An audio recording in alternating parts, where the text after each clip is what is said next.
વિધાનસભાની ચૂંટણી દરમિયાન અહીંયા સભા કરેલી અને એના અનુસંધાને સરકારે અમારી ઉપર જાહેરનામાના ભંગની જે ફરિયાદ કરી એ જ અનુસંધાને આજે કોર્ટની અંદર હાજર રહ્યા છે.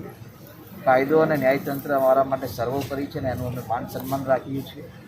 પરંતુ સરકારે હંમેશા અમારી સાથે દ્વેષ અને વિરોધાભાસની ભાવના સાથે પરેશાન કરવાનું કામ કર્યું છે.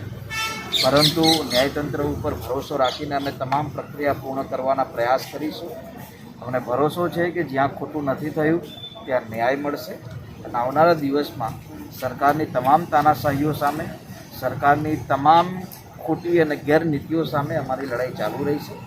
આવનારી 19/1ની જે તારીખ છે ત્યારે પણ હું સંગ્રામપુર હાજર રહીશ. તો આ દેશની શાન છે.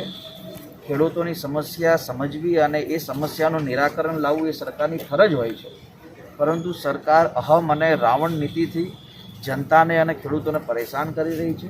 જે ખેડૂત આ ધરતીમાંથી ધન પેદા કરે અને આપણા જેવા ઘણા સામાન્ય અને અમીર પરિવારોને એ ખાવાનું પહોંચાડે છતાં પણ જો ખેડૂતોની સમસ્યા પૂર્ણ ન કરી શકે તો હું માનું છું એ સરકારે સત્તા ઉપરથી રાજીનામું આપી દેવું જોઈએ.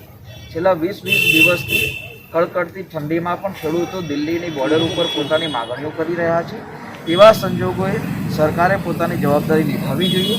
ખેડૂતો સાથે દુશ્મની કરીને સરકારે સારું નથી કર્યું.